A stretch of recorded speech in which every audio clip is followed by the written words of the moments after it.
You're on.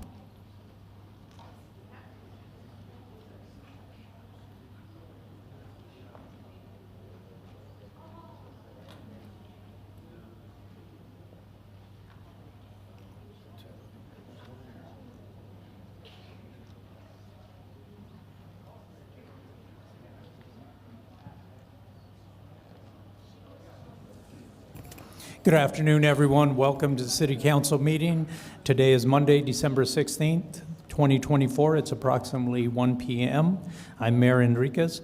Before we start, I want to mention that we have an ASL, American Sign Language. Are they here today? Yes. Available to interpret, and they're here at all our regular city meetings. They're in the front there on my right. We will start with a moment of silence. If you all please stand for the brave men and women of the United States Armed Forces, and also for the courageous men and women of our Las Cruces Police Department and Las Cruces Fire Department that keep our city safe. Now, if you'll join me in the pledge. I pledge allegiance to the flag of the United States of America and to the republic for which it stands, one nation, under God, indivisible, with liberty and justice for all.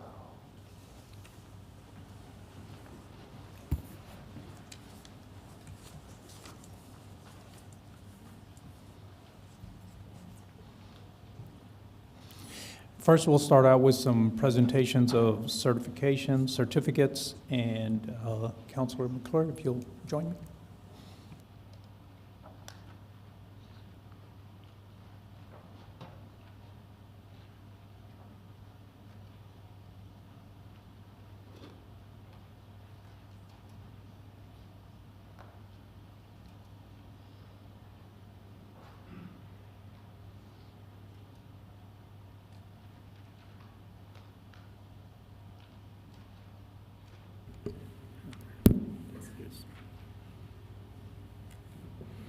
The first recognition we have is for Patrick Rivera and Leonardo Jara. If you guys want to come up.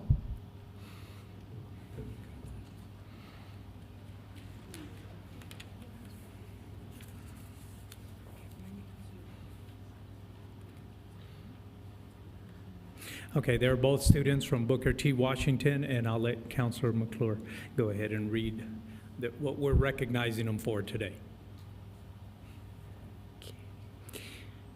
It was brought to my attention the community-driven values of that two particular students at Booker T. Washington Community Elementary displayed recently. On Friday, September 20th, 2024, after our International Walk to School Day, Patrick Rivera and Leonardo Jara found a wallet full of money. They immediately knew to bring the wallet to the front office. It turned out it was the wallet of the lead custodian, who was immensely grateful that it was returned.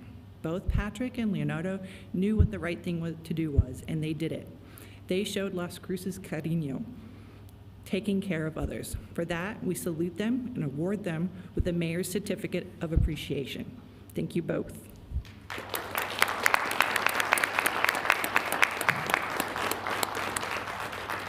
So again, we want to thank them for what they did, and it exemplifies not only their school, but their community and their families, so we thank them. Patrick, Leonardo, you guys want to say anything?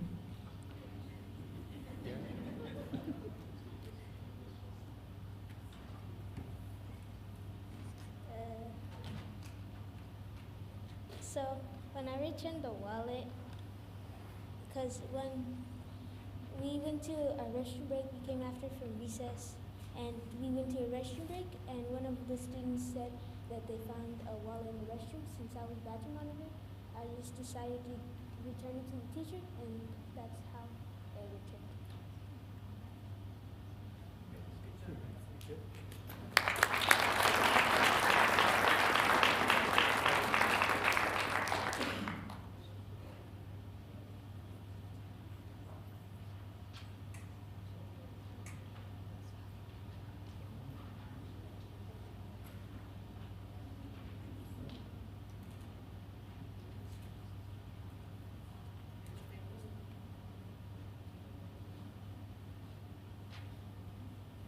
Sure. Are there any family members in the audience want to come and get a photo as well? Get in the photo with them.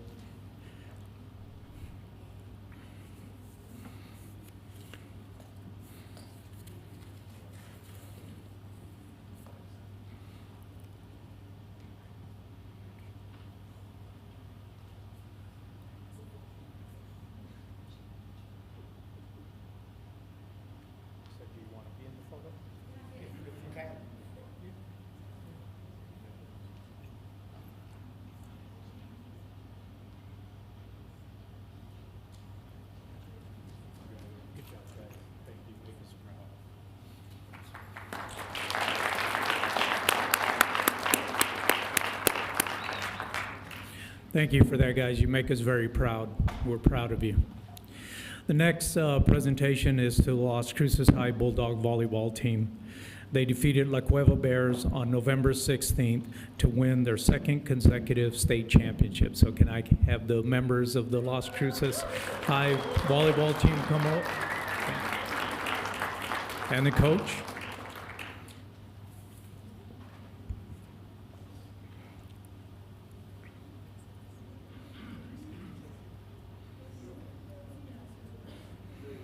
So this year's team went undefeated, finishing 27-0.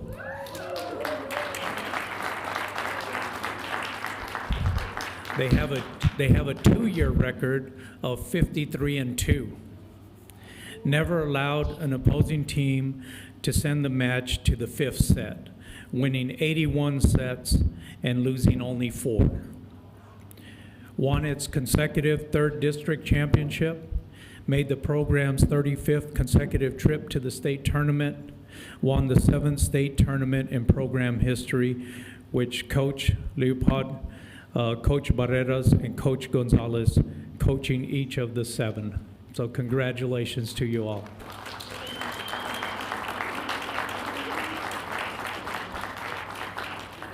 Again, I just want to add that what you all done is a huge achievement. You've made our community proud, your school, your teammates, your parents, your family. You guys have done something special, and we congratulate you for that, and we wanted to present you with this plaque. Want to see if the coach wants to say a few words?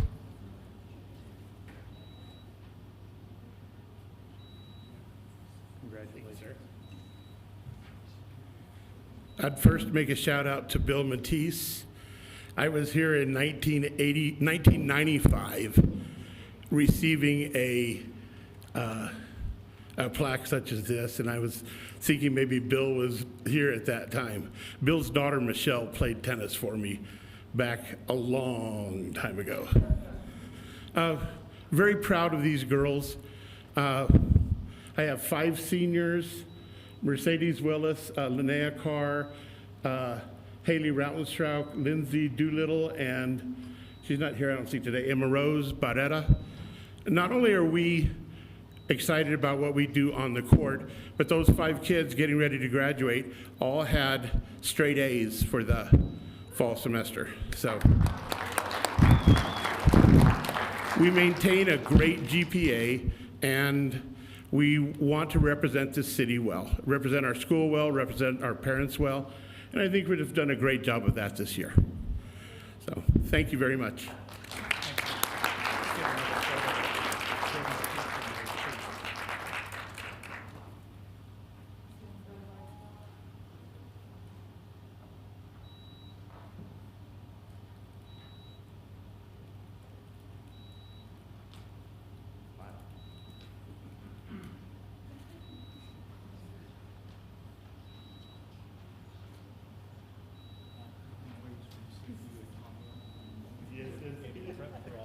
It has been. Way to stay in shape for this. Thank you.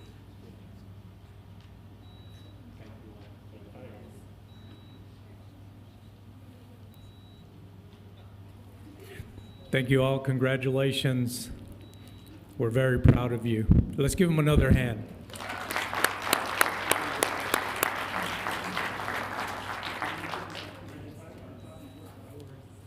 You can just stay up here if you want for this one.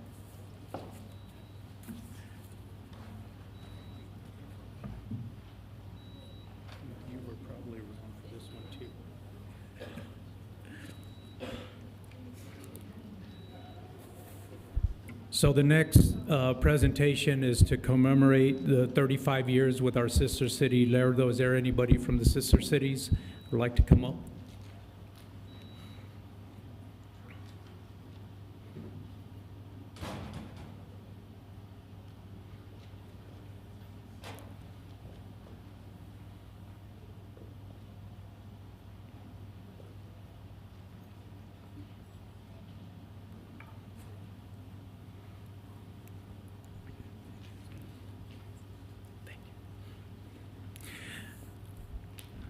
So this plaque that we have here today was presented to commemorate the 35 years of the relationship between the city of Lerdo, Durango, Mexico, and the city of Las Cruces through our Sister Cities International Program. Sorry.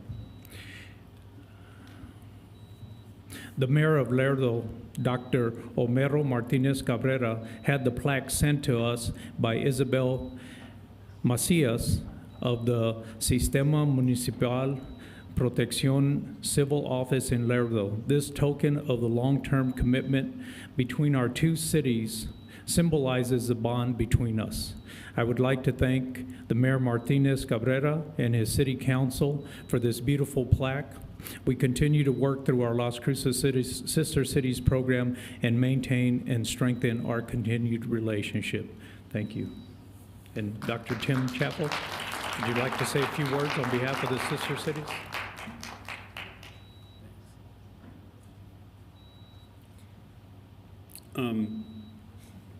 35 years is a long time. The sister city started before I did, but there are some people in the back. I'd like you guys to wave your hands who's been with sister cities, both with the Nienberg and Lerdo committees for all of these years.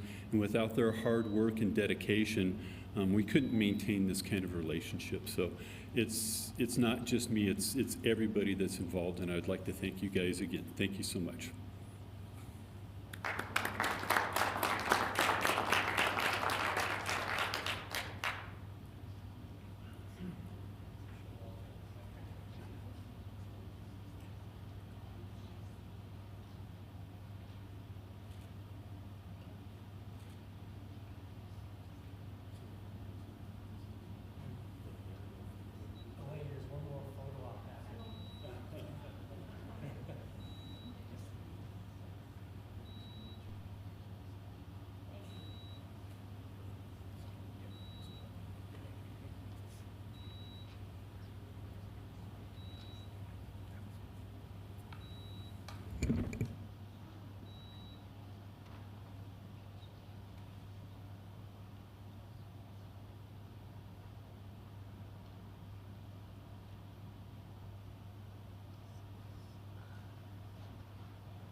Okay, next on the agenda, we have Jobs of the Week. We have Sarah Rainey.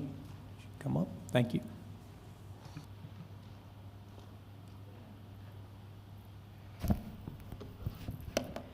Good afternoon. Thank you so much.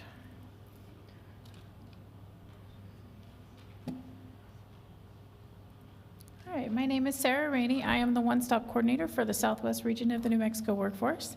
For this week's Jobs of the Week, we have, for the city, we have a GIS Technician 1. That one starts at $21.10 an hour and closes on the 30th.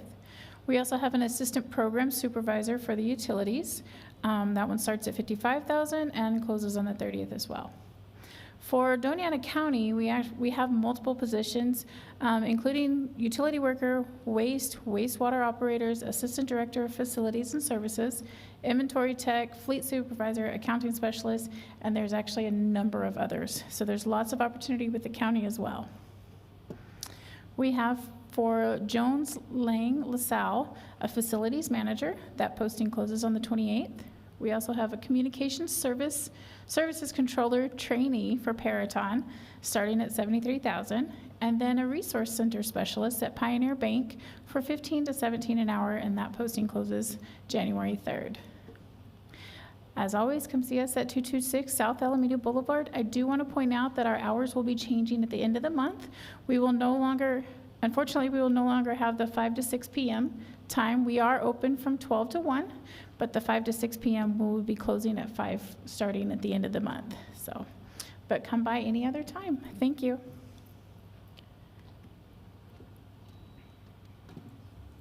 Thank you, Sarah.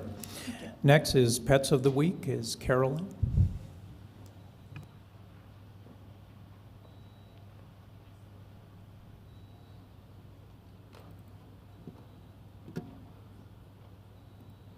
Good afternoon. My name is Carol Nilsson. I am the Digital Content Specialist with the Animal Services Center of the Mesilla Valley.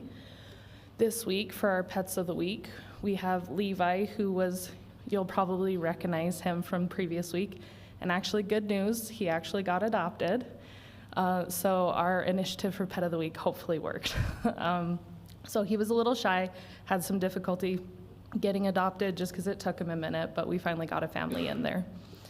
And this week's Dog of the Week is Dolly Parton. Her number is 76636 if you want to look her up on our website. I'm a happy, playful, and super friendly pup who loves affection more than anything. Be ready for cuddles and tail wags galore. I'm smart, treat motivated, and I'm learning commands like sit and off. I'm also learning crate training and house training. I'm full of energy, love to play with toys, and can be a bit bouncy bean when I'm excited. I'll be your perfect walking buddy with my great leash manners and quiet temperament. I promise to fill your life with love and joy. So she's pretty great. So we're kind of surprised she hasn't been adopted yet. This month, we are having a home for ASCMV pets. All adoptions through the month are $50, with the exception right now. We had some donations come in where 55 adoptions are going to be free, sponsored by the Doña Ana County Humane Society and Elks Lodge. So for the next little bit, they'll be free, and then once those free adoptions are taken, we'll go back to $50 for the rest of the month. And then coming up this weekend, we are going to be at PetSmart from 11 to 2, so come on by. Those are great opportunities because you can buy supplies along with adopting a pet. So, and as always, you can visit our website, ascmv.org, for more information, and also find us on social media. Thank you. All right, thank you, Carol. Next is conflict of interest. Does any member of City Council, City Manager, or any member of the city staff have any known conflict of interest with any item on the agenda? None by Flores. None. None. None. None.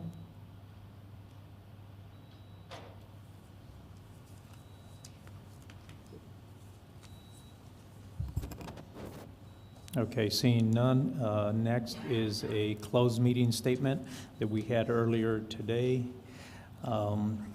We convened in closed session at 11:05 a.m. Present was Mayor Enriquez, Councilor McClure, Councilor Graham, Mayor Pro Tem Bencomo, Councilor Karen, and Councilor Flores. Staff present was Sonia Delgado, Barbara Bencomo, J.C. Borrego, Adrian Widmer, Brad Douglas, Ikani Tamopeyao, and Christina Rivera. We had outside counsel as well, Alan Dahl. The purpose of the closed meeting was to discuss pending litigation regarding the cause number, which was Gutierrez Renteria versus Del Rio, which is closed pursuant to New Mexico State Statute 1978.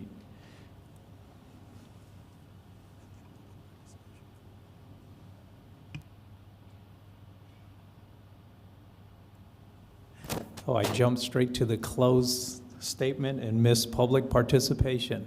Imagine that. Darn. Sorry, my apologies. I skipped. So that was a closed meeting statement that we had earlier today. So I'll go back to public participation. We will allow up to 3 minutes, no pending litigation on items on non-consent. So Katrina will assist anyone on my left side that wants to come up and speak for 3 minutes.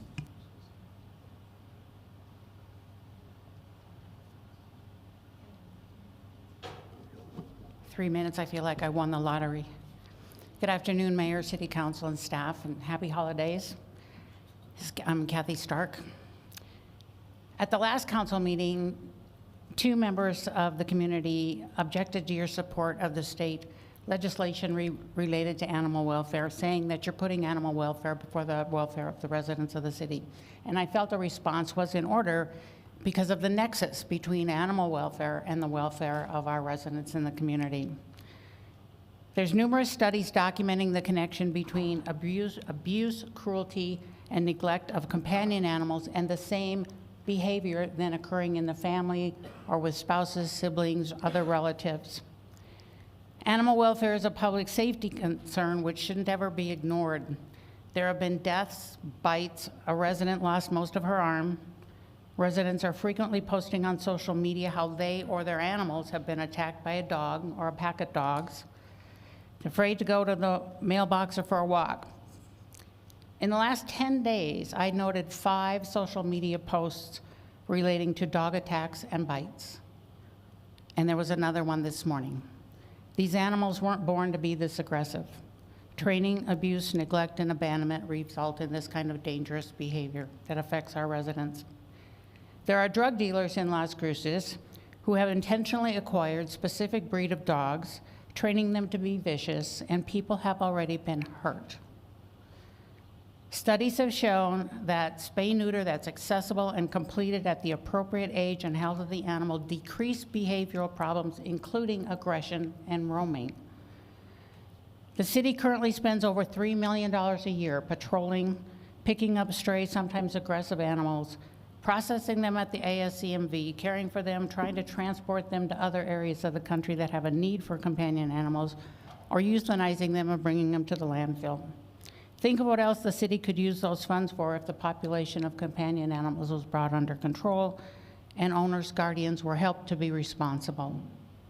For all of these reasons, I want to thank the city for including animal welfare on its list of legislative priorities.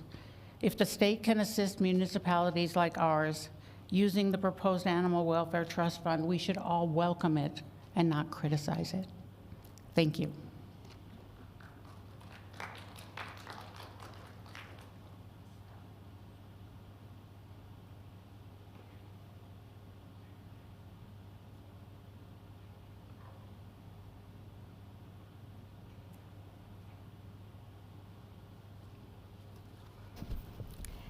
My name is Jane Ash. Honorable Mayor and City Councilors, I'm here today on behalf of my good friend, Sandra Barmacue, an 82-year-old woman suffering from a number of medical and physical disabilities and living on a very low income. The management of the small apartment she has lived in since 2018 informed her on November 27 that she must move out by December 31, 5 weeks' notice, even though she has never made a late rent payment and taken good care of her apartment. She is frantically trying to find affordable housing here in Las Cruces.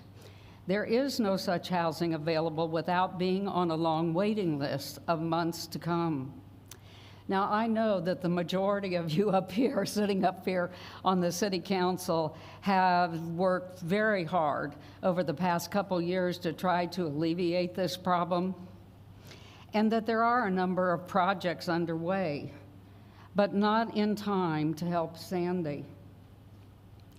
Sandy has no recourse to get help in getting her lease extended currently in this state, except for the possibility of bringing a case under the Federal Fair Housing Act for those persons with disabilities. There are state legislators who are working hard right now on trying to get legislation passed that would protect low-income families, individuals against these sudden evictions. Today, I am here to invite you, our mayor and our city councilors, to a public gathering this coming Saturday morning at 10 a.m. at 2720 Fairway Drive to hear from some of our legislators, state legislators, and other persons who are deeply concerned about this issue. And so I'm going to walk up here and hand this invitation to be passed down along the way. thank you for your time today. I know you care about these issues, and especially I want the Honorable William Bill Matisse to get one of these invitations because you are Sandy's representative on the City Council.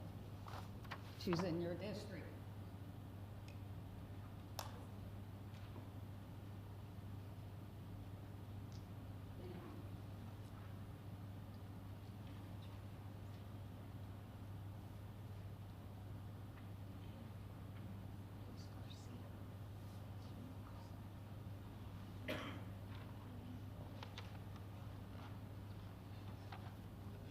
Good morning. I'm Jim Hurst. I want to give you a quote from Thomas Paine. Separate an individual from society and give him an island or continent to possess, and he cannot acquire personal property. He cannot be rich. All accumulation, therefore, of personal property beyond what a man's own hands produce is derived to him by living in society, and he owes on every principle of justice, of gratitude, and of civilization a part of that accumulation back again to society from whence the whole came. End quote. According to Paine, you have an obligation, or excuse me, according to Paine, you have to have society to make money. To those who make money, so those who make money in society have an obligation to society to give part of that accumulation back again to society from whence the whole came. In this case, it's Sandy Barbecue versus Purple Mountain Real Estate, AKA Ebenezer Scrooge and Company. It's human rights versus property rights. I know Sandy. She's not a cow. She's not a pig or a horse or a chicken. She's not livestock. She's a human being with human rights. Tenants are not just a monthly rent payment. They're friends and family. In this instance, a human in a health crisis whose life is endangered by being forced to move. There has to be a solution that respects both property and human rights, and it falls to this city council to help find it. And I apologize for the ad hominem attack. I don't like to use them. But what kind of a person puts a woman, an 82-year-old woman, out with no place to go who has cancer? And what kind of society lets that happen? Thank you very much.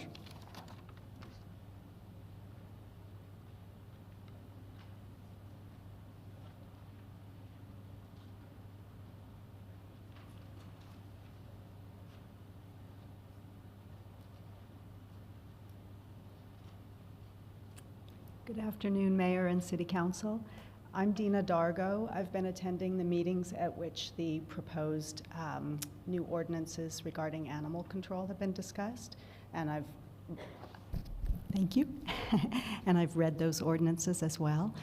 I believe they can be extremely beneficial to the community, not only regarding public safety and animal welfare, but in especially the area of spay-neuter, they have the opportunity to make a lasting change that would help our animal services and animal control departments. I just want to respectfully ask you to please add that to the agenda for a first read at an upcoming meeting. Thank you.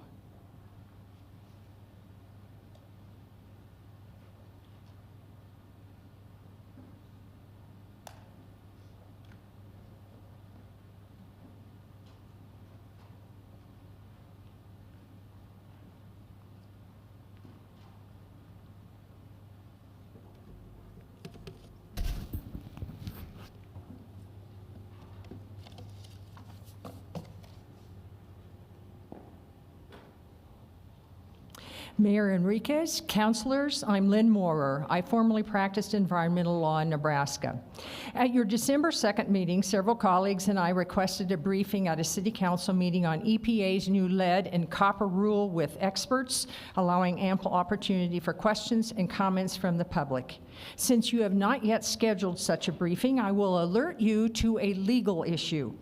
President-elect Trump has been promising that he will get rid of most all environmental rules and slash most agency funding, including EPA's. The city needs to have a plan if the new administration withdraws the new rule. Will the city just tell folks, never mind, no need to replace your lead or galvanized steel pipes? This is not a far-fetched possibility. He's putting a team in place that is quite intent on implementing his promises. I ask you to consider seriously what your backup plan is. Under federal environmental law, states and local governmental subdivisions have authority to enact requirements that are more stringent than what the feds require.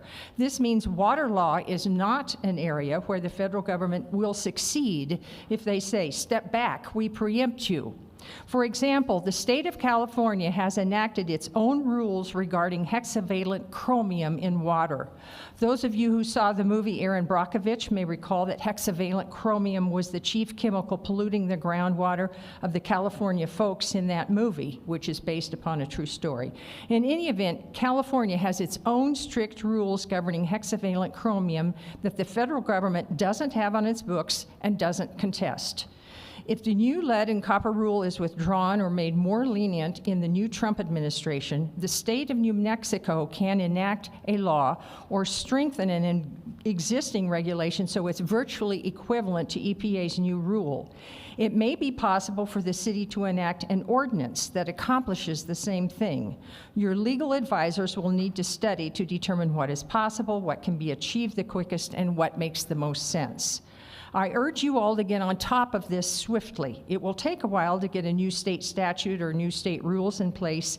It does take some months for federal rules to be unwound, but there still won't be much time to get ready if President-elect Trump carries out his promises to gut the EPA, its rules, and its funding. Think about it.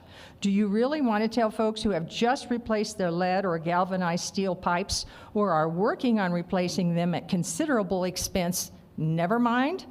If you do, you will have a large number of very unhappy constituents who are vocal about it. If President-elect Trump doesn't carry through on his campaign promise to gut EPA and or its rules, there is no harm in having this rule on New Mexico's books or the city's books. In fact, it would be a good thing. Thank you.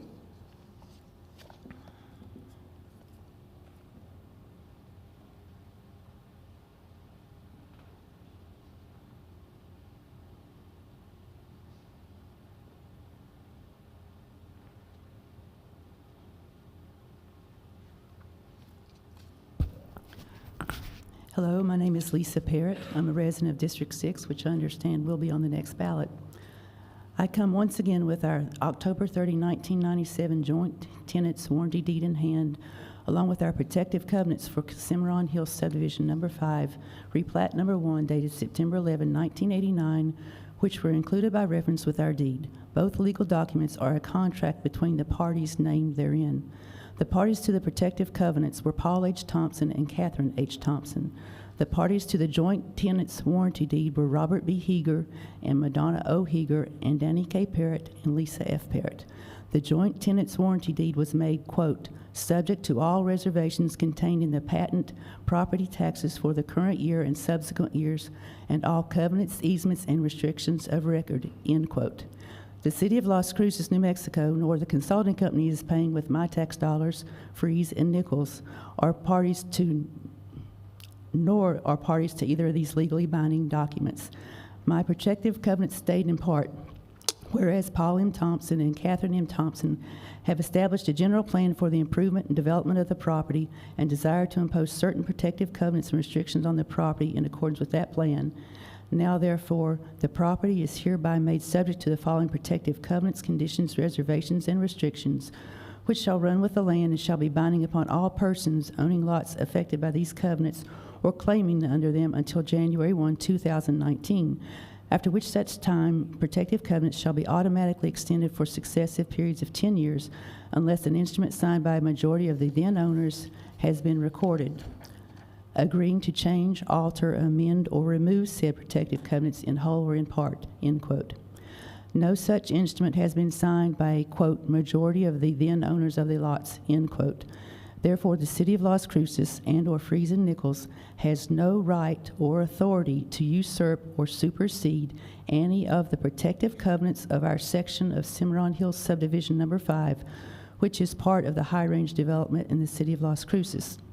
If the city wishes to negotiate with landowners of new undeveloped property or newly developing property which has none of these restrictions established, then I would encourage you to do this. Those of us who have selected our homes in restricted areas have done so to protect our personal safety and our monetary investment. We have this right. The City of Las Cruces was not a part of the joint tenants warranty deed, nor is it or its attached protective covenants, and has no power or authority whatsoever to change or override any of our protective covenants, which are a part of our joint tenants warranty deed. Vote yes only to realize Las Cruces on land which is currently undeveloped or newly developing property which does not have protective covenants properly filed in Doñana Clerk's office with it. Thank you.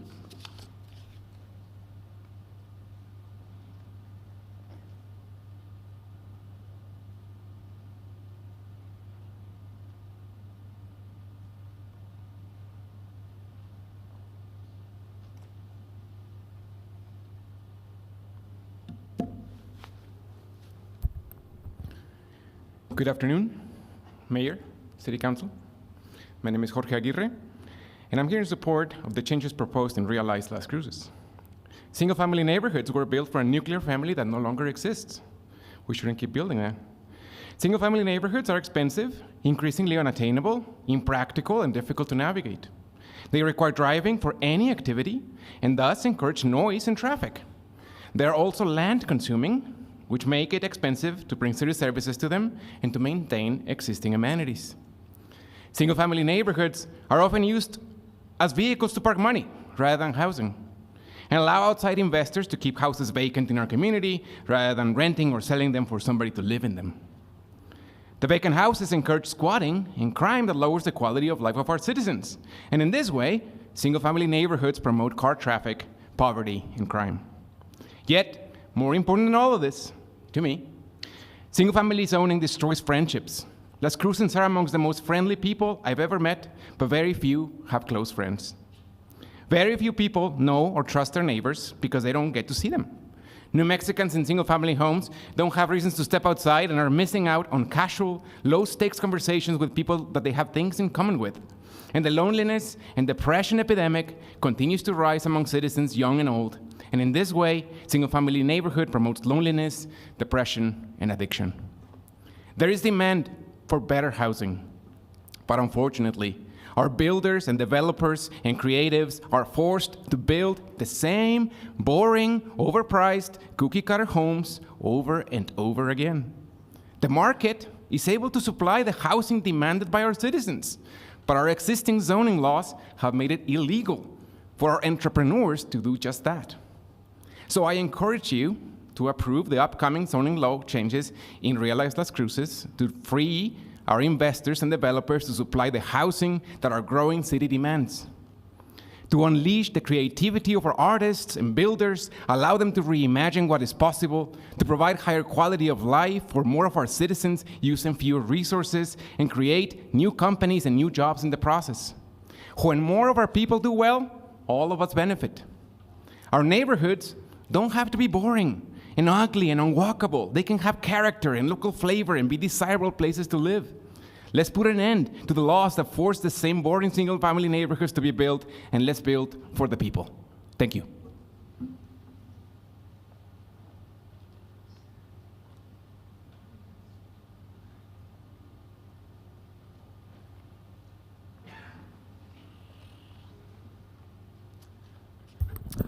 Good afternoon, Mayor, Council. My name is William Gilman, Las Cruces resident, small business owner, recent father. I guess not recent, it's been a year, man. Whew. I just came, well, I don't know, came to gossip. It's been a while, guys. What's new? No, but let me comment on the Realize Las Cruces. I really support this. I hope that you will all reflect on it very sincerely and come to the obvious conclusion that this is what's best for the city and all of our residents, young and old, whether they're homeowners, renters, or whatever. And let me tell you why I think that is. I don't have a good bullet point on that one. But basically, I have to get in a car to go anywhere, and I hate it. But also, cars are isolating. You get in your car, you don't have a chance to wave to your neighbor, you don't have your chance to do that stuff. So we need more walkability, which means we need more like necessary business services in our community. I can't just walk to a grocery store from the Copperstone Apartments. I can't just walk to a pharmacy. I can't just walk to anywhere. I have to get in a car and drive, a while, several minutes. It's a drag, especially when you got that baby with you.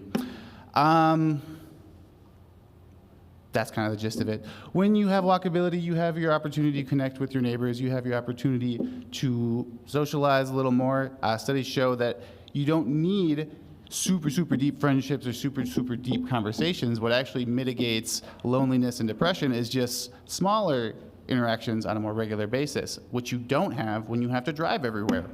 As far as safety, et cetera, like Copperstone Apartments is a massive multifamily home development. It doesn't feel very unsafe over there. Like, I think people always imagine derelict apartment complexes filled with low quality people that are dangerous, but that's not the case. And everybody benefits from walkability and et cetera. I'm gonna pause, collect my thoughts. I don't know what else I got. Safety. It's good for property values. Zillow has that walkability score, and lo and behold, the better your walkability score, the more your property value goes up. It's a good thing. I've lived in neighborhoods that are very walkable, and there is such a strong sense of community there. Because people are out walking around, they get to know each other, they get to talk to each other, their kids get to play together. Man, kids used to play in the street. Is that happening here? I don't think so. Streets are not safe because everybody's got to drive somewhere. Everybody's in a hurry because they got to drive somewhere, and it takes 10 minutes to get your kids ready and load them in the car and blah, blah, blah. And so now you're behind, and so now you got to drive fast. So realize Las Cruces, good for homeowners, good for renters, good for families, good for everybody.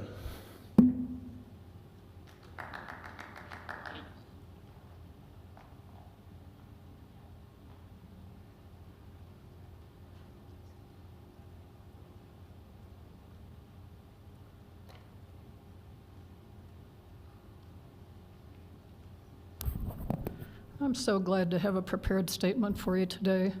I clocked it and it comes in at under 3 minutes. It matters to me, and that's part of why I prepared it instead of speaking extemporaneously. Good afternoon, Mayor, City Manager, councilors. For the record, my name is Joe Ruprecht. I'm not at the podium today to talk about historic preservation or about the virtues of ducks, geese, or even rescue dogs. I am here to clarify something I said at last Monday's work session. During public participation, I spoke after a couple of current NMSU faculty members, and I introduced myself as, quote, another PhD. On reflection, this might have been taken in ways I certainly didn't mean. A personal note, it wasn't until my junior year in college that I learned about graduate school. I came from a business family that prized education, but I was about to be the first person in my immediate family to complete a bachelor's degree. I was overwhelmed that there were more heights to scale to meet any of several career paths that beckoned me. So when I committed to a direction, I was adrift in an unfamiliar sea of academic experiences. A good friend saw this and took me aside to share an insider's view of academic circles. And he said, look, it's not all that hard to understand. Everyone knows what BS means, right? Well, then there's graduate school, and MS is just more of the same. And PhD just means piled higher and deeper. Got it? I took that to heart, and it provided me with needed comfort while I was navigating egos and agendas during my years as a graduate student, and it carried me through my time on NMSU's graduate faculty. So please understand, by referencing myself as, quote, another PhD, I didn't mean to belittle anyone's degree, much less my own. Somehow I meant to celebrate the process of attaining a PhD of my own. One other note. I owe all of you an apology if I haven't seemed collaborative about historic preservation in Las Cruces recently. I might have even seemed combative at times. Many apologies on that to each of you. There are quite a few residents of Las Cruces. We have a mailing list of over 200 currently, who hold preservation dear. I hope I haven't hurt that larger cause by missteps on my part. Councilor Bencomo, I live in your district. You might remember knocking at my door during your re-election campaign. After today's meeting, I'd like to set a meeting with you to discuss broad issues in preserving the rich cultural history of Las Cruces and the complementarity of an issue close to your heart, affordable housing. I promise to approach that discussion with an open mind and with the intent that we can hear each other with open hearts. Thank you for your kind attention today.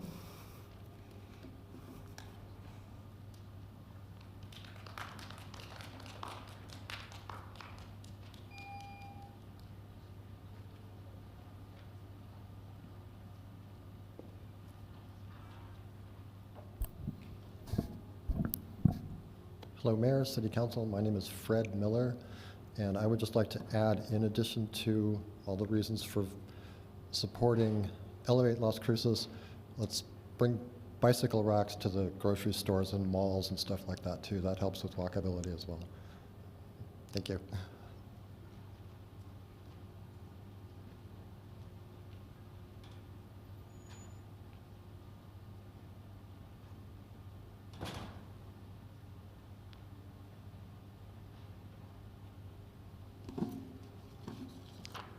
Good afternoon. My name's Stuart David. I live in Las Cruces. Here's my story and how I wound up here today. When my wife and I moved from Chicago to Western North Carolina, we adopted a dog at the county shelter. After seeing the poor conditions, we started volunteering, cleaning cages, walking dogs, whatever. On my second day, a family came in with 2 young children, and they adopted a dog. I spent almost an hour with them, and it was really a joyous moment watching them walk out, all smiles, all wags. It was just special. In the meantime, 3 litters had been dropped off, 20 puppies in total. Now, I'm a retired CPA, but you really don't need much in the way of math skills to know that something didn't add up there at all.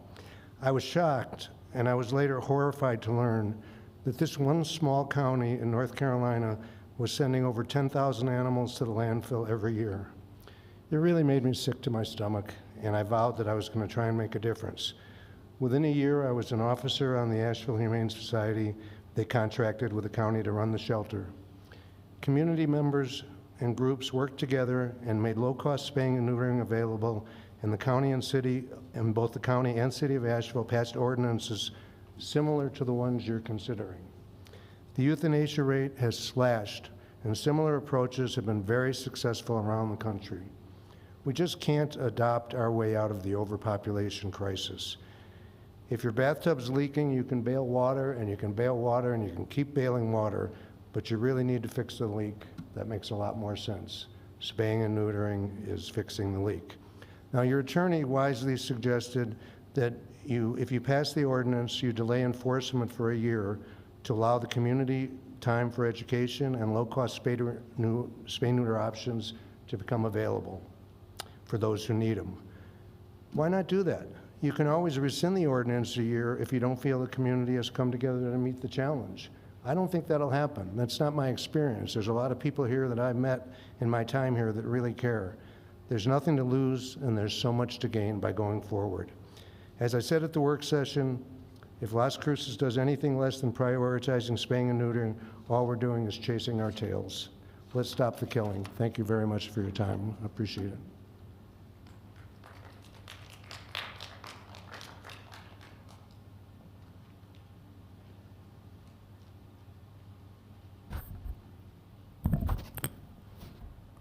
Thank you, City Councilors and Mayor. I'm Sarah Smith. I know that a lot of work has gone into Realize Las Cruces and the new proposed zoning code over the last few years. I want to say thanks to Sarah Gonzalez, Chris Favor, Tim Pitt, David Weir, Councilor McClure, and others who have been helpful in answering my many questions over the last few months. I continue to be concerned about the fact that you will be eliminating single-family zoning by allowing apartments and businesses in all neighborhoods. For instance, under the new code, neighborhoods in Sonoma Ranch and High Range would generally allow apartment complexes with 16 to 30 dwellings per acre.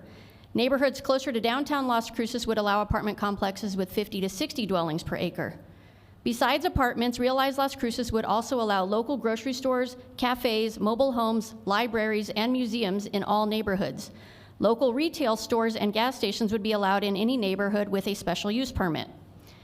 People will no longer have any guarantee that they can live in a quiet neighborhood away from the traffic and noise of apartments and businesses.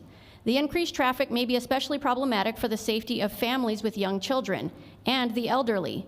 People in neighborhoods where all the land is already being used may not notice much change at all. But if people live near empty lots or undeveloped land, they could soon see that turn into a little restaurant, grocery store, gas station, or apartment complex where they thought there could only be more houses. For instance, in my neighborhood, the several acres of empty land across the street could turn into an apartment complex with up to 24 units per acre. That could increase the traffic such that it's no longer safe for my kids to ride their rollerblades or bikes down the street, especially because we have no sidewalks.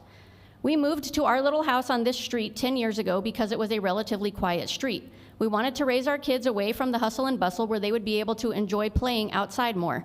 But that doesn't seem to matter because you have decided we need higher density housing across the city. Given how much wide open space we have all around Las Cruces, I fail to understand the urgency of making our existing neighborhoods more crowded and busy. City Council and staff are also focused on making Las Cruces more walkable, but given our hot climate, I can't imagine people are going to be walking to businesses much from April through September year after year. Some neighborhoods are already zoned for a mix of commercial and residential uses. That's great for the people who chose to live there. I don't understand why there can't be a compromise to allow both mixed areas as well as areas where homeowners will be able to get away from it all. As a community, why can't we support both those who want to live near businesses as well as those who want to live in quiet neighborhoods? It feels like the City Council is trying to force Las Cruces to adhere to what is needed in big cities where there isn't enough land to go around, even though we don't have that problem here.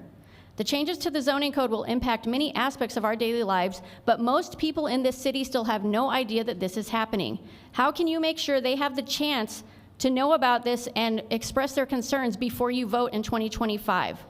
Please consider that the voices of homeowners matter as well. Thank you.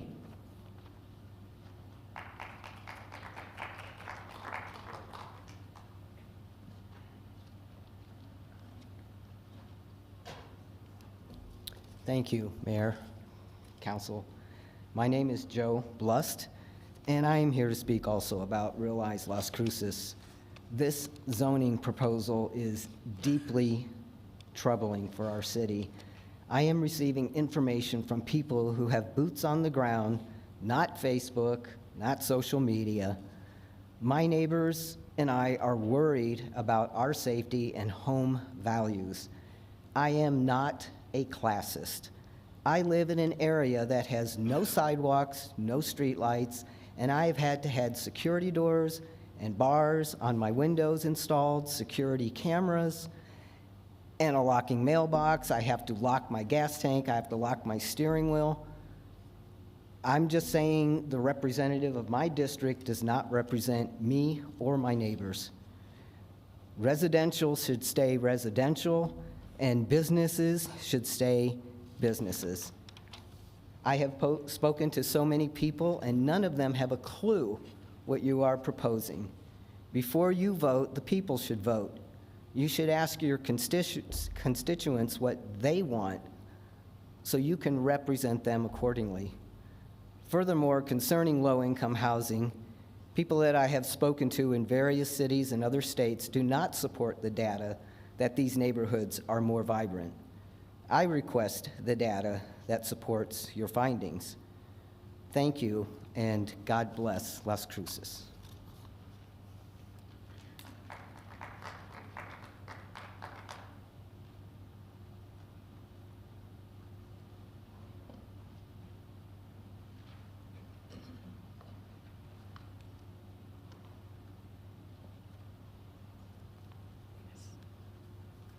Good afternoon.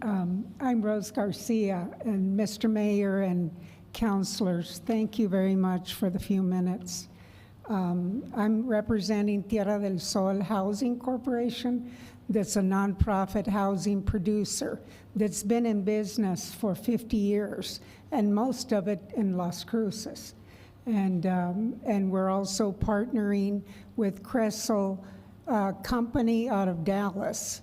And as you hear here, and on about the need for housing, as well as the other amenities and considerations of development. Tierra del Sol has taken that consideration in all the developments that we've done through years. In Las Cruces, we've been developing at least half a dozen apartment complexes just in Las Cruces, as well as 22 other developments in other counties and even El Paso. And most current, we're building with your community development department, building several subdivisions in the city. But I think that what I'm making the pitch today is we're proposing a very large development, and that would be located next to the Three Crosses Hospital, and there's a 75-acre master plan that we have committed some of the land, and that developments would be mixed market. It would have some of the housing units would be for various incomes, some lower, some that are 1 bedroom or up to 3 bedroom, as well as market rate. So I think that is the market that is needed in the city. We have professional market analysts, and so we put a lot of time in the pre-development. We've collaborating with your community development department, and we're open to any consideration that you may have. Some of the discussions with Councilor in the district, it would be in Councilor McClure's district. You know, some of the suggestions were very good, and the consideration of high density. We'd like to take advantage right now of some of the financing with the state, with the tax credit programs. So we're trying to access a higher density, that what certain kind of financing that's typically acquired. So we're willing to consider at the stage that this development is, we're open to your inputs. But I just wanted to thank you. There is a great crisis of housing in the city, as you know from the numbers that you get from the demographers. And so we're willing to consider any of the markets that are needed besides not only just low income. But that is a wonderful location. It's a wonderful opportunity for the worker housing, as well as those that are retired or the elderly that you heard about today. But thank you very much for the few minutes, and I'd like to talk to you more about it. If you have any questions, I'm open to any discussion. Okay, thank you, Rose. Not at this time, but we definitely will reach out Okay. and All hear right. some more about these opportunities for housing. Thank you. Thank you.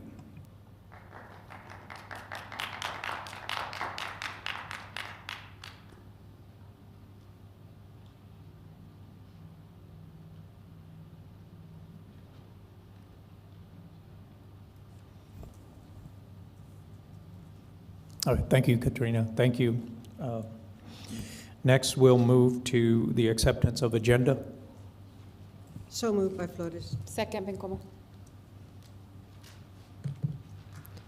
This is on the motion to accept the agenda as presented. Councilor McClure? Yes. Councilor Matisse? Yes. Councilor Graham is absent. Councilor Cran? Yes. Councilor Flores? Yes. Councilor Bencomo? Yes. And Mayor? Yes.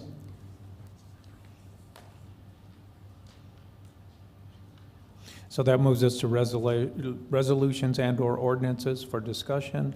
First item is 8.1, resolution number 25-20 2022-071. Move to approve. Second. And we have Natalie Green.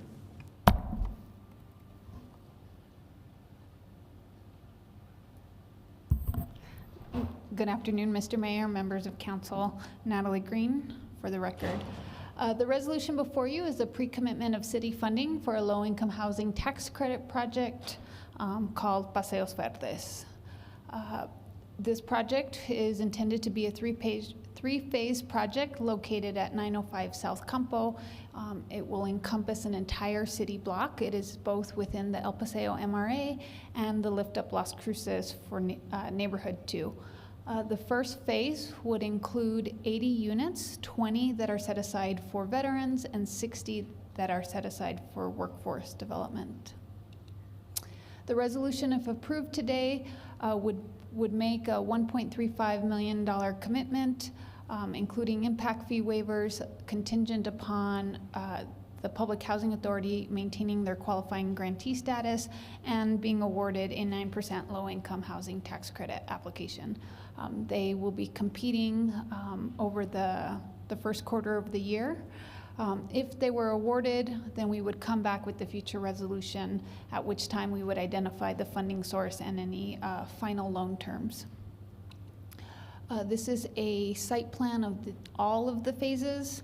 Again, your first phase is the most vacant, is the currently vacant parcel at 905 South Campo. Once this was constructed, then we would plan to do some relocation in place and then build out the future phases. Altogether, it will include 218 units, including some senior affordable housing closest the Munson Center. And this concept plan was developed through a charrette with both city staff and some other technical experts. This is a sort of mock-up of what the two buildings would look like on that first vacant parcel.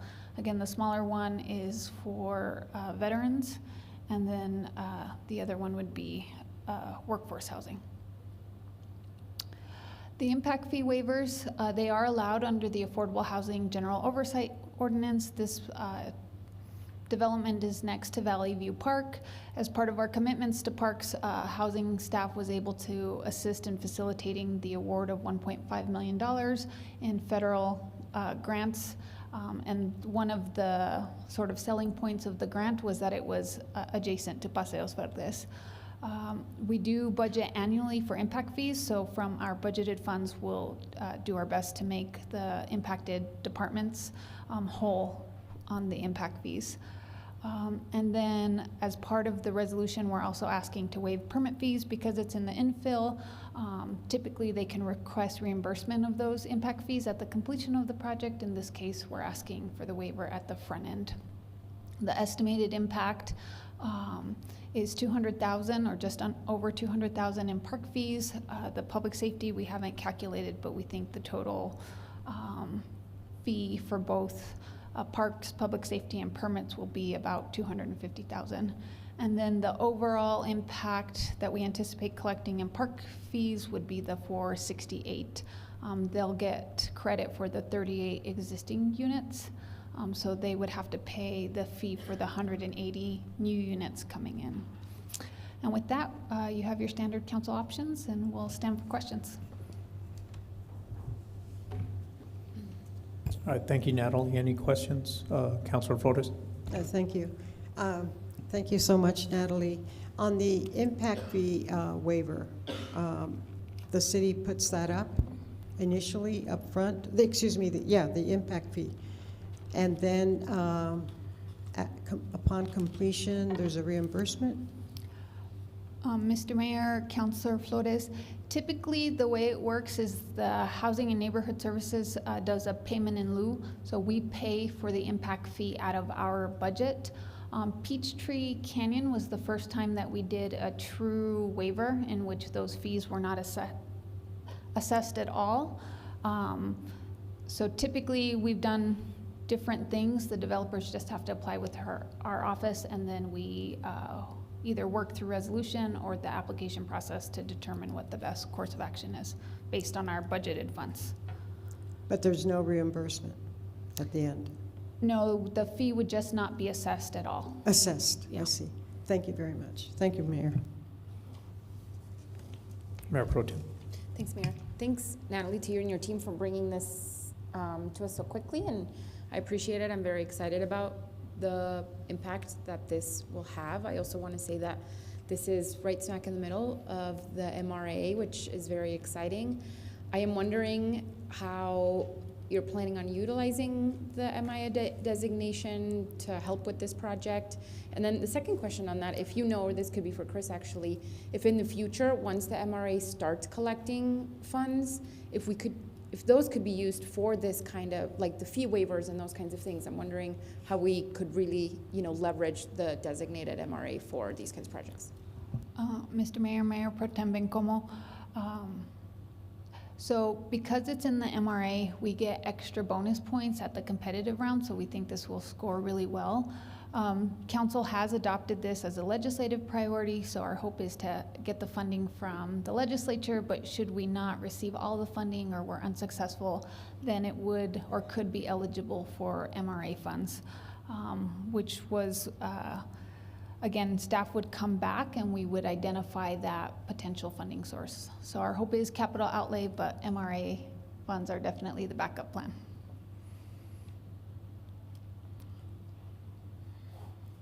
Anyone else? Any members of the public wishing to speak on this item? Seeing none. Christine? This is on the motion to approve Resolution 25-071. Counselor McClure? Yes. Counselor Matisse? Yeah. Counselor Graham is absent. Counselor Cran? Yes. Counselor Flores? Yes. Counselor Bencomo? Yes. And Mayor. Yes.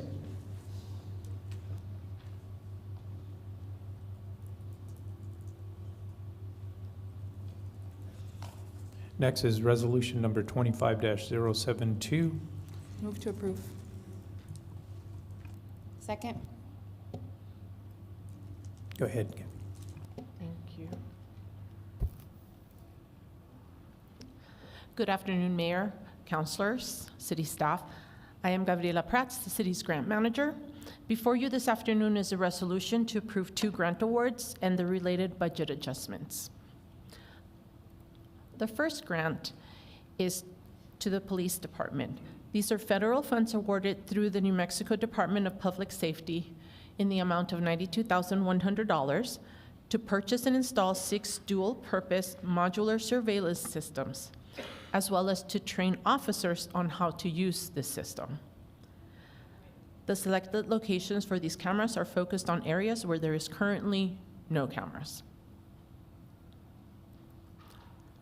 The second grant was awarded to the Mesilla Valley Metropolitan Planning Organization by the New Mexico Department of Transportation. The grant is for about $104,000 with a match of about $26,000. These funds are used to support the operations of the Metropolitan Planning Organization to include salaries and fringe for staff, supplies, travel, and minor equipment as an example. Here are your council options, and I stand for questions. All right, thank you, Gabby. Anyone? Questions? Seeing none. Any members of the public? None. Christine? This is on the motion to approve Resolution 25-072. Counselor McClure? Yes. Counselor Matisse? Yes. Counselor Graham is absent. Counselor Cran? Yes. Counselor Flores? Yes. Counselor Bencomo? Yes. And Mayor. Yes.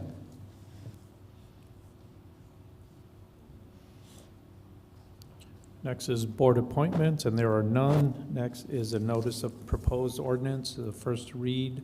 There will be no public discussion. Council Bill number 25-018, an ordinance number 3089, an ordinance authorizing the issuance and sale of the City of Las Cruces, New Mexico taxable municipal gross receipt tax 0.5% revenue bonds series 2025 in an aggregate principal amount not to exceed $21 million. Bring it forward. Good. Okay, next is City Council member board reports and comments. Councilor McClure? Thank you, Mayor. I just wanted to give a quick shout out to Rose, and it was really great to talk to you and to kind of get a sense of that we're moving forward with density. And I feel very lucky that I have a couple of projects that are happening in District 1. I'm not sure where we are in terms of being able to support this one right now, but if there is anything we can do in terms of getting that one kind of going as well, I would really appreciate that. I'm not sure what that creativity might look like on our end, understanding that we are a bureaucracy that it lumbers around very slowly, but I understand too that striking while the iron is hot might be something we can help facilitate as well. So, and I just as a side note appreciate that developers are interested in density and when asked do step up. So I'm happy to see that and look forward to that, especially with Realize coming into fruition. Thank you. Thank you. Councilor Matisse? Thank you. I would like to kudos on what Cassie said and also support her statement. I've worked at many projects, both as councilor and mayor with Rose Garcia. And her projects, her units, the safety in them have always been exceptionally great. So, Rose, if there's anything I can do to help support you, please let me know. Thank you, Councilor. Councilor Corinne? Thank you.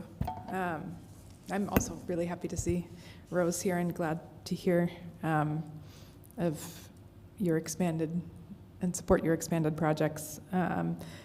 I just wanted to give a quick update in terms of the ASCMV. If you didn't see, the ASCMV board met in a closed and then open session to appoint an interim director, Liz Seeley, who's been working at the ASCMV for about 10 years, and she was willing to step into this role on an interim basis. She has a lot of strong community connections and really cares deeply about rescue partnerships and addressing our animal welfare through collaboration. So I'm really great. I just want to give a shout out to Liz for being up to stepping into that position. I also want to express my gratitude for outgoing director headed on to new, bigger and better things in California, Clint Thacker. He started here in about 2017 when he came on board. The ASCMV was putting to sleep about 8,000 animals per year, and now thankfully that number has decreased down to about 3,000, and hopefully we can continue to keep bringing that lower and lower. But I do believe that his intense commitment to saving lives, giving animals the best care, and helping us, build a new center, make and establish community connections has been really powerful in our community. So I do want to give my appreciation to Clint in that capacity and in this space where he as he moves on to a new position. And I also just want to say that as we move forward to look for a new director, I'm committed to making sure that in that process there will be substantial community input and feedback for shaping the new sort of position for the ASCMV director. So we haven't had a full discussion, but that will happen at our January meeting about what that process will look like. But I'm committed to making sure that community voices and voices of the staff of the ASCMV are represented in those conversations. And I think I have, I'll just give up and end there and wish everyone, if I don't see you, happy holidays. Thanks to all who showed up for the various exciting things that have been happening, tree lighting, et cetera. And Friday, I do want to give one quick shout out. There will be bugs at the Las Cruces Museum. Bugs and booze, I think. Not that that's what their poster says, but that's what I'll be there Friday night for. I think it's something more like arthropods and fun. But I hope to see you all at the museum on Friday night for the first evening event. I think the first evening event of this sort that they're having. So I'm really excited to go there. And I hope someone else knows what the official title is or should read me in so that I stop saying booze and bugs. So thank you, and I'll see you there. I too would like to thank Rose for her endeavor, and we have Sergio Ruiz working with us, and I think his training with you makes him an excellent assistant to the city councilors. And it just makes me so happy to know that there's going to be affordable housing. I truly hope that it is affordable, and I hope that people qualify. But thank you, Rose, for all your work over the decades. Thank you. I would just like to report a little bit on the community schools. As many of you know, we have a joint powers agreement with the school board, and it was, I believe it was approved in 2017, and I was there when I was with the League of Women Voters at the time, and that was when the first school, Lynn Middle School, became the first community school. Now we have several. And I haven't kept count, but I think we have 9 or 10. Councillor Graham also serves on that board. And I just want to report, again, as I said, several schools have gone up. Children are thriving, and all the principals at those schools show up to our monthly meetings. And every time a report is made, there's just more success, more children, and actually, Doña Ana Elementary, for example, the principal there, because it's in Doña Ana County and not within the city, it's kind of it's outside the city limits, and it's kind of isolated. So, and they have children from all corners of the county going there. And she actually, Sherry, appropriately, her last name is Love, L-O-V-E. She actually goes and picks up children, and if they're not going to school, or she goes to talk to the parents, and that is a commitment all of the principals have. So it makes me really happy that our children are being taken care of so well, and in fact, our director of quality of life was at the meeting before last. Maybe you were at the last meeting, but so quality of life department is definitely pitching in and in making sure that all programs are available to all the children. And so I just want to report on that because I'm not sure that the public knows how successful that community schools program is, and it's actually it's throughout the country, different schools, but the one here in Las Cruces is thriving. Thank you, Mayor. Thanks, Mayor. Thanks, everyone. I will also pile on to the love for Rose because I'm very deeply appreciative to you and the work that you all do at Tierra del Sol. I am also very impressed by this proposal right here, and I also think we can and should move forward with whatever kind of support you might need. I think it's very important. It's also right up the street from my house, and would love to see something like this. I also want to thank you and Natalie for quickly, I noticed Jane is here still, and for quickly reaching out to her about the about Sandy's eviction. And so I appreciated both of you giving her an additional resource. I hope that New Mexico Legal Aid, who is here locally as well, is involved. Jane, I think they would be tremendously helpful, and happy to give you contact info after this. So thank you all for that. I slightly shift of tone. I wanted to note that it was very exciting, all of us going to the Aggies women basketball game a couple of weeks ago. I just love supporting women in sports, and was so happy to see some other champions and winners here this afternoon. So that was very fun, and I will continue to support these women because they're just tremendously fun to watch, and so I'm excited to go back. And yes, it was a sweep. Both men and women's basketball teams beat the UNM Lobos, which is always a good day around here in these parts. I wanted to note that I attended the first oversight committee a couple of weeks ago, so that is up and running and taken off, and we have 3 great appointees, and we'll be happy to continue reporting back however you all would like me to.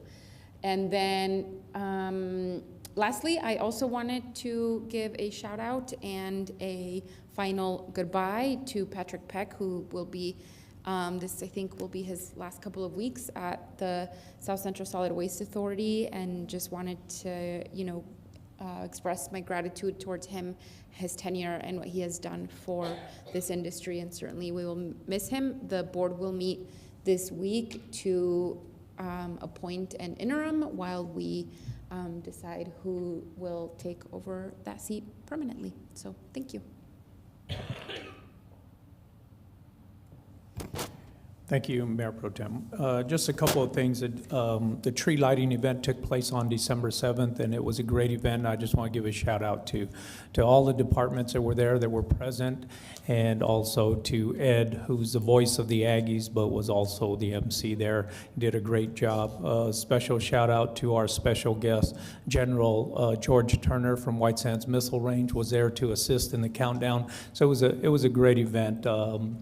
I know somebody came up earlier and talked public housing or public comments about housing and knowing your neighbor. This event was a good participation by the community, and they were able to get out there and have a good time and get to know each other and create friendships. So thank you all for being there and being a part of that tree lighting.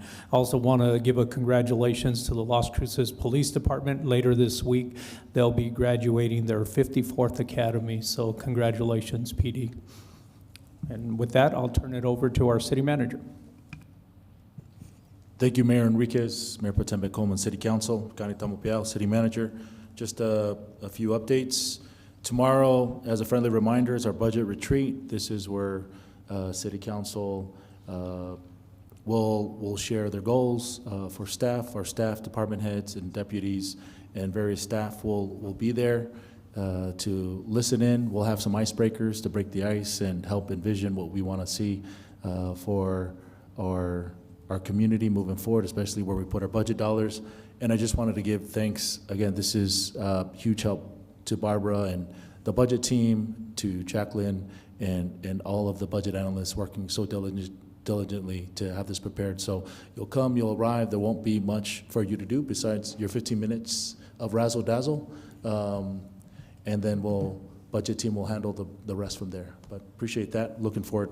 That'll be from 9 a.m. to about 3:30 p.m. in the afternoon. That'll be at NMSU Fulton Center, 3rd floor, 1815 Wall Street, Las Cruces. Just FYI. All right, just another quick announcement. Parks and Recreation registration for the 2025 Winter Youth Indoor Soccer League for ages 4 through 10 begins December 19th, with online registration opening at 9 a.m. In-person registration will be held Saturday, December 21st from 9 to noon at the Mershite Recreation Center. The fee is $50 per individual, includes jersey, or $40 for returning players, does not include jersey. The season begins on February 8th, 2025. Games will be played at the Rec Center. Also, the Department Out of School Time programs will be hosting winter camps for youth, kindergarten through 5th grade, and for teens, 6th grade through 12th. For more information on how to register, dates, locations on camps, please call 575-541-2550. And appreciate recognizing our partners, community partners with JPA, with Clint and Patrick's transition to the next phase. I would like to announce the retirement of our Community Development Director at the end of the month, Larry Nichols. He's been here for about 7 years. Don't quote me on that. 7, Larry? I got that right. 9? I'm sorry. 7? Okay, 7. All right, 100. He's been here for 7 years and has done some great things with his team. So I just want to recognize him in that transition. So thank you, Larry, for that, coming with your expertise from various cities, and we appreciate. So big shoes to fill there, but that transition will happen at the end of the month, and JC and team is working on an interim as we transition into that. And then also our fleet administrator, Luis Vela, is transitioning at the end of the month as well. up north, so we're working on interim for that position as well. So just a few executive positions that I wanted to put in front of you, but we appreciate the city and our executive team for working so hard, and the team working through transition period as we move through January of next year. And that is all the announcements I have. Thank you very much. Art and arthropods. Thanks to ACM Delgado correcting what the title of it is at the museum. Art and arthropods. My bad. Sorry for my creative. All right, thank you. Thank you, City Manager. With that, I look for a motion to adjourn. Move to adjourn. Second by Flores. This is on the motion to adjourn the meeting. Counselor McClure? Yes. Counselor Matisse? Yes. Counselor Graham is absent. Counselor Cran? Yes. Counselor Flores? Yes. Counselor Bencomo? Yes. And Mayor? Yes.